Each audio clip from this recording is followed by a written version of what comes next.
Good evening বন্ধুরা, তোমরা কেমন আছো কমেন্ট করে জানিও। অনেকদিন পর আবার একটা নতুন ভিডিও নিয়ে আসলাম। তো দেখো, আজকে একটা জিনিস তোমাদের সাথে শেয়ার করব। অনেক দিন পর মোটামুটি হয়ে গেল 1 বছরের কাছাকাছি, 7-8 মাস তো হয়েই গেল। আমি টাকা পয়সা কোনো কিছু পাই না ইউটিউব ফেসবুক থেকে। ফেসবুকে তো এখন হয়নি, ইউটিউব থেকে পাই না। সেই আগে পেয়েছিলাম, তোমাদেরকে দেখিয়েছিলাম, অনেকবারই পেয়েছিলাম আগে, তোমাদেরকে দেখিয়েছিলাম। তারপর থেকে আর পাইনি বলে তোমাদেরকে দেখানো হয়নি। তো আর অনেক দিন ধরে একটু একটু একটু করে করে আমার জমছিল ডলার। তো এই মাসে মানে আগের মাসে ওটা কমপ্লিট হয়েছে। তো মানে এই মাসে আর কি 30 মাস, তো এই মাসেই কমপ্লিট হয়েছিল। তো ওই টাকাটা আমি পেয়েছি, তো তোমাদের সাথে আমি শেয়ার করবো বলে তাই জন্য এই ভিডিওটা শুরু করেছি। আর দেখো, কোনো কাজই ছোট না, কাজ করলেই দেখো একদিন সফলতা নিশ্চয়ই পাওয়া যায়। তো তাই বলবো, যারা নতুন মানে সোশ্যাল মিডিয়ায় এসেছো, যারা কাজ করছো, তারা মন দিয়ে করো, দেখবে ঠিক পাবে একদিন না একদিন। আর আমি তো মানে কাজের জন্য না, মানে টাইম দিতে পারি না অতটা, তবুও একটু একটু করে জমছিল। তো ভাবছি টাকাটা পেয়ে উৎসাহ বেড়ে গেছে আরও আমার। তো ভাবছি যে আমি আরও ভিডিও করব এবার থেকে মানে প্রতিদিন ভিডিও দেব। আমি ভাবি প্রতিদিন ভিডিও দেব, কিন্তু হয়ে ওঠে না। বুঝতেই পারছো, আমি কাজ করি তো জুয়েলারি, তার জন্য মানে এডিট করাটা হলো আমার একটা সমস্যা। তো এডিটটা করার জন্য মানে পারি না। আর রাতে যে এডিট করব, রাতের বেলাও অনেক রাত পর্যন্ত কাজ করি। আর ছেলেরা স্কুলে যায়, তো ওদেরকেও বলতে পারি না যে এডিট করে দেয়। আগে যখন 2-3 মাস করে স্কুল সেই গরমের ছুটি দেয়, তখন তবু একটু হেল্প করে দেয়, করে। তো যাই হোক, অনেক কিছু বীজখানে অনেক কিছু হয়েছে, অনেক কিছু কেনাকাটি করেছি, অনেক ভালো মন্দ রান্না বাড়া করেছি, খেয়েছি। কোনো কিছুই তোমাদের সাথে শেয়ার করতে পারিনি। মাঝে মধ্যে একটা করে শর্ট ভিডিও, দুটো করে শর্ট ভিডিও পারলে দিই, তাছাড়া ব্লগ তো দেওয়াই হয় না, তাই না? তোমরা তো বুঝতেই পারো যে আমি দিই না অনেকদিন থেকে ভিডিও। তো এবার থেকে ভাবছি দেবো। তোমরা প্লিজ আমার পাশে থেকো, আর বেশি বেশি করে ভিডিওগুলো একটু শেয়ার করে দিও। আর কথা হচ্ছে যে এই ভিডিও করা নিয়ে অনেক মানুষ অনেক কথা বলে। দেখো, কারো কথা না কিছু না মনে করে নিজের কাজ নিজে যদি করো মন দিয়ে, নিশ্চয়ই একদিন সফলতা পাবে। আর আমি তো এটাই ভাবি, যে কোনো কাজ আজকে ভিডিও করছি বলে সেটা হয়তো 5 জনে বললে 5 কথা, সেটা কান দিয়ে বসে থাকলে তো আমার চলবে না। একদিন আমার আটকে গেলে সংসারে, একদিন না হাঁড়ি চাপলে কেউ তো আর দিয়ে যাবে না, বলো না? তো যাই হোক, তো এই সবগুলো মনে করে তোমাদের কাজ তোমরা মন দিয়ে করো, এগিয়ে যাও, এটাই বলবো। আর আমার কাজটা আমি মন দিয়েই করবো এবার থেকে। মোটামুটি আমি কারো কথা শুনে যে এসব আমি মানে কেয়ার করি না কারো কথা। তো আমি কারো কথা মাইন্ডও করি না, আমি ফালতু কথায় থাকি না। তো যাই হোক, আর আমার শুধুমাত্র টাইমের অভাবে আমি ভিডিও দিতে পারি না। এটা গাড়ি যাচ্ছে, এটা তোমাদেরকে বলতে পারি, টাইমের অভাবে আমি তোমাদেরকে ভিডিও দিতে পারি না। তো বাকি আমি কারো কথা শুনি না, কেন আমি যেটা করব, তো ধরো আমাকে যে বলছে আমি তার কথা শুনে, আমি যদি একটা মানে কোনো চাকরিই করি, কোনো জায়গায় একটা কাজেই যাই, তো কারো কথা শুনে সে তা তো দেখবে কোনো না কোনো একটা কথা উঠছে, যে বাইরে কাজে যায় নিশ্চয়ই কোনো একটা গলত আছে বলবে। তো সব কাজেতেই দেখবে বাধা আসে, লোকের কথাও শুনতে হয়। শুধু ইউটিউব ফেসবুক সোশ্যাল মিডিয়া বলে না, সব জায়গায় সব মানে বাইরে কাজে গেলেও কথা শুনতে হবে। তো তার থেকে বেটার এটাই ঠিক আছে, যে আমরা সংসারের কাজ সেরে, সংসার সামলে যাতে একটু ভিডিও করে আমরা কিছু উপার্জন মাসে করতে পারি, এতে আমাদের সংসারে একটু হেল্প হবে, তাই না? তো যাই হোক, এটাই বলার ছিল।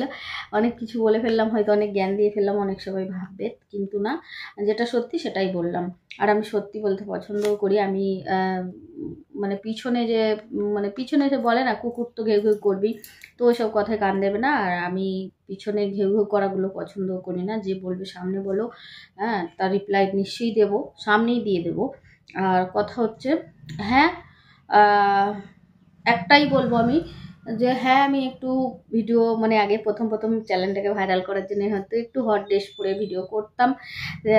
তো তারপর থেকে আমি নিজেকে ভাবলাম যে না, আমারও ছেলেরা একটু বড় হয়েছে, স্কুলে পড়াশোনা করছে, তার থেকে আমি না ভাবলাম যে ড্রেস সব রকমই পরা যায়, কিন্তু একটু হট থেকে একটু সাইড হয়ে গিয়ে যদি একটু ভালো ড্রেস পরে ভিডিও করা যায়, তাতে কোনো অসুবিধা নেই।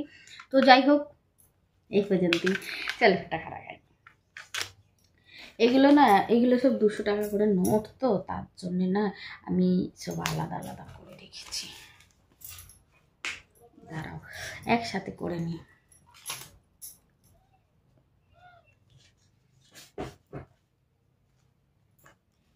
এখনই দিলাম দুধওয়ালাকে 4,000 টাকা, দুধ নিয়ে 1 কিলো করে ডেলি। তো দেওয়া হয়নি 3 মাসের মতো, আজকে দিলাম।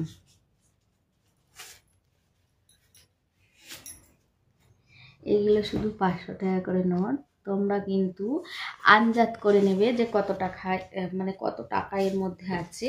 আমি এতে তো রুলস নেই বলার, তাই জন্য আমি বলতে পারবো না, কিন্তু তোমরা একটা গেস করে নিও যে কত হতে পারে। দেখো আমি টাকাগুলো চাড়াচ্ছি, আর এই দেখো, মানে কি বলবো, আমি না টাকা ঠিক গুছাতে পারি না। এই দেখো, এরকম করে সেই থ্যামনাল লাগিয়েছিলাম সেই কত দিন আগে, হ্যাঁ সেই 1 বছর আগে মনে হয়। সেই থেকে আমি টাকা পাই না, কিন্তু ভিডিও করি না তো, তার জন্য শর্ট ভিডিওতে অত আর্নি হয় না। আর আমার চ্যানেলটা একটু বসেও গেছে, এর কারণে আমি কিছু ভিডিও ডিলিট করেছিলাম, তার জন্য চ্যানেলটা বসে গেছে, আর অনেকদিন ভিডিও দেওয়াও হয়নি, তো তার জন্যে। আর এই দেখো, এটাও নিয়ে নিব। এই যে আমি না কিছু জিনিস অর্ডার করেছি। আমার যখন, মানে সবারই ফোনে এটা হয়, যখন ইউটিউব ফেসবুক থেকে টাকা একটা জায়গায় অংশ, মানে টাকা অংশটা জুড়ে দেয়, তখনই বোঝা যায় কত ডলারে কত টাকা আমরা পাবো। তো সেটা সবাই বুঝতে পারে, শুধু আমি না। এই দেখো, এখানটা দেখো জড়ো হয়ে আছে, এই যে। আচ্ছা, এরম ভাবে সবাই গুছায়, এই যে, এই যে।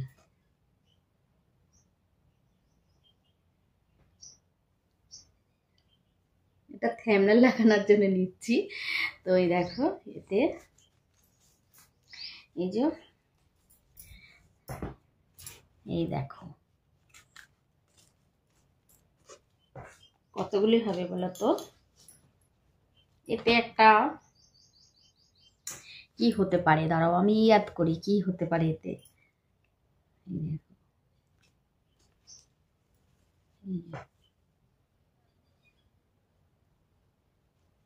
এগুলো আমি পেয়েছি ইউটিউব থেকে, আর এখানে 500 টাকা লোডগুলো আছে, এগুলো পেয়েছি।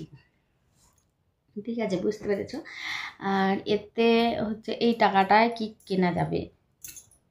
আমার ঘরের তো সব কিছুই তোমাদেরকে আগে বলে দিয়েছিলাম, একবার চিমনি বলেছিলাম, একবার এলইডি টিভি বলেছিলাম। তো এসি তো বলা যাবে না, কেন এসির যত টাকা দাম অত টাকা এতে নেই, কি বলা যায়।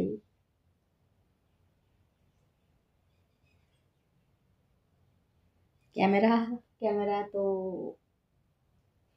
মেশিন,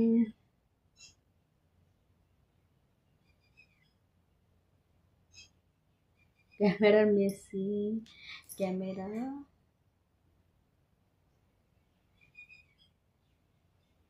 আমাদের ক্যামেরাগুলো যখন লাগায় না, কি দাম নিয়ে নিয়েছে জানো তো, মানে এক একটা পিস 5,000 করে নিয়ে নিয়েছে স্ট্যান্ডওয়ালাগুলো।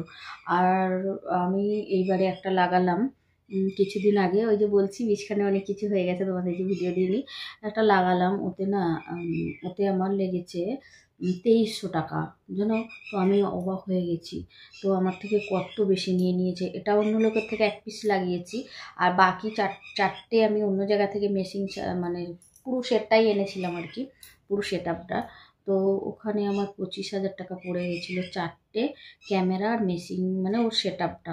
আর এবারে আমি 1 পিস লাগালাম, আমার 2300 টাকায় হয়ে গেল। তাহলে 2300 টাকা করে কত, মানে কমে আমার 8টা 10টা ক্যামেরা লেগে যেত 25,000 টাকায়। তো ভুল হয়ে গেছে, বুঝতে পারিনি। মানুষ কি বলতো, একটা নতুন জিনিস কিনতে গেলে না জানা থাকলে মানুষ, দোকানদাররা এরকমভাবেই ঠকায়, তাই না। তো যাই হোক, একটা লাগিয়েছি, তো বলবো আমি,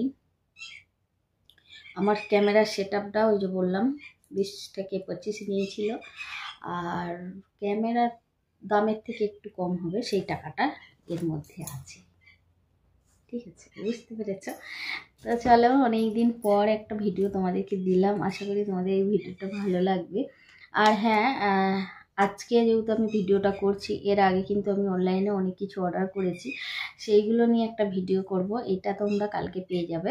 আর বাকি পরশু দিনে, নাহলে তারপরের দিন আরেকটা তোমরা নতুন ভিডিও পাবে। আমি মিশো থেকে কিছু জিনিস অর্ডার করেছি আমি রান্নাঘরটা সাজাবো বলে, তো সেই জিনিসগুলো তোমাদের সাথে আমি শেয়ার করব। আর কথা হচ্ছে যে আমি বাথরুমের গেটটা যে ভেঙে গিয়েছিলো ওটা লাগিয়েছি, তো ডেকোরেশন করব আস্তে আস্তে দীপাবলি পর্যন্ত ঘরের আমি ডেকোরেশন শুরু করে নেব, কালার করব, পেন্টিং করব। আর রান্নাঘরে মডেলিং করার জন্যে আমি মডেলিংওয়ালা 3-4 জনের সাথে কথা বলেছি। কত রেট বলছে, একজন বললো 82,000, একজন বললো 72,000, একজন বললো 60,000। তো লাস্টে যে বলেছে তারটাই আমি ফাইনাল করেছি। তো জানি না কতটা কি আগাবে। ওই টাকার অংশটা শুনে তোমাদের দাদাভাই একটু চমকেই গেছে, কেননা তোমরা দেখেছো হয়তো আমার ছাদে ঘর হয়েছে, তো ওই ঘরটা আমার এখনও ফিনিশিং হয়নি। মানে একটা করে টিন চাপিয়ে রেখেছিলাম কাজের জন্যে, বাকি 3-4 ফুট করে আমার দেয়াল তোলা আছে।